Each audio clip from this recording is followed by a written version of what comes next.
Well, good morning again.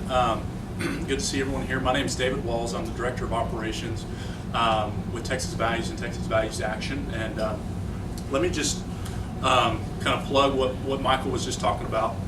Next Tuesday, and I've mentioned it the last several weeks, but for those that weren't here, next Tuesday is kind of a big day at the Capitol for a lot of the organizations involved here that work on the family values issues, I would say, primarily the religious freedom issue, marriage, and protecting the unborn. And so that will be one of the largest gatherings that we help participate in. The groups here help put together at the Capitol. We have flyers at the back, and love for folks to take those. But essentially, this is the rundown of events. One of the sponsors of the organization is also Concerned Women for America, Ann Henninger, who I don't believe is here today, but they have a dinner. CWA was sponsoring a dinner the night before on Monday the 23rd. And so it's kind of a part of the Faith and Family Day, but it's a little bit different. They invite some of the good conservative legislators to be at that dinner, and essentially we sit at the tables with them. And so that is on Monday night, and then the actual Faith and Family Day is on Tuesday. It starts at 8:30 in the morning.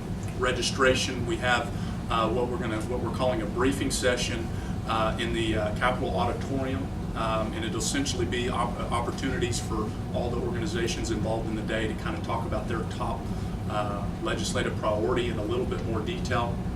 We're excited that Governor Abbott is going to be joining us during the morning session, and we'll be addressing the group for a little while. So we'll do that for most of the morning, then we'll break probably around 11 o'clock, and we'll head to the South Steps for a rally. And the rally will essentially go for about an hour. The Lieutenant Governor will be speaking at the rally, as well as a number of the bill authors for some of the legislation that some of the groups represented here are prioritizing. And then there'll be a lunch for those that want to purchase a lunch provided, or lunch on your own. And then really the afternoon we just set aside will be available. The other organizations will be available to help facilitate folks to go meet with their legislators. And so really that's the day.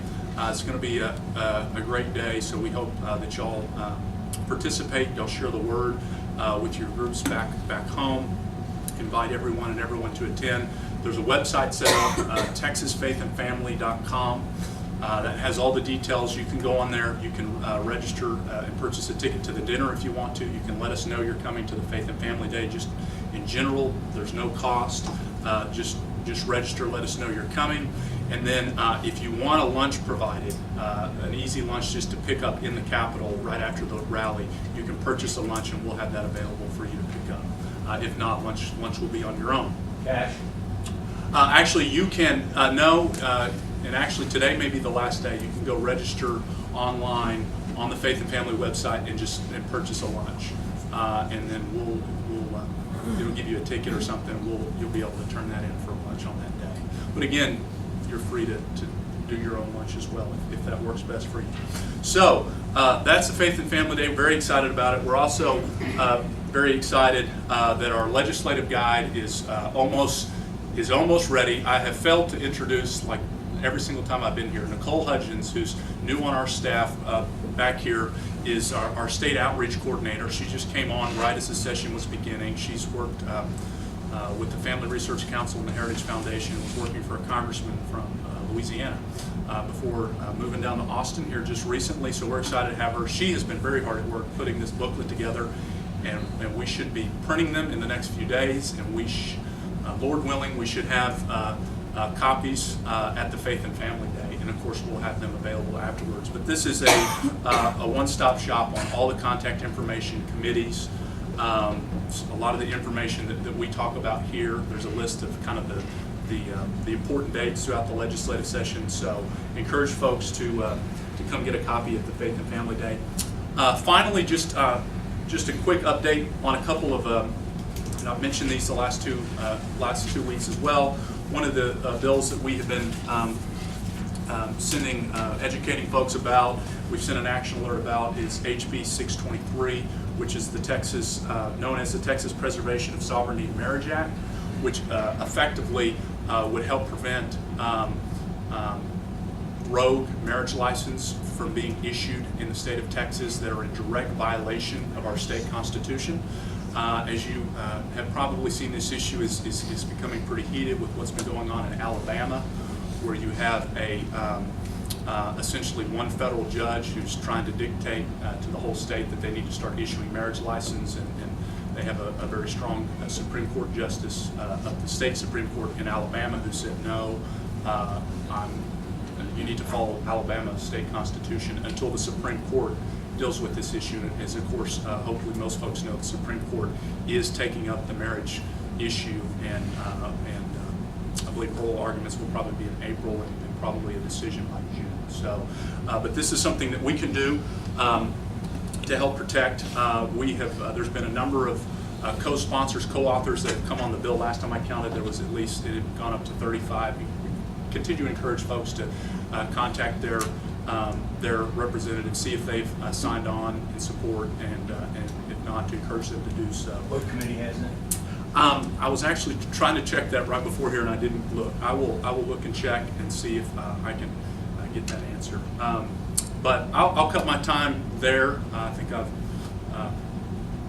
spewed on enough. Any questions about anything? Okay, question. Yes, ma'am. When we were in one of our representatives' offices last week and we brought up this particular bill, his chief of staff minimized it in a huge way.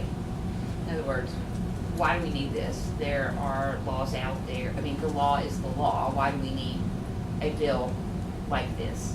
Yeah.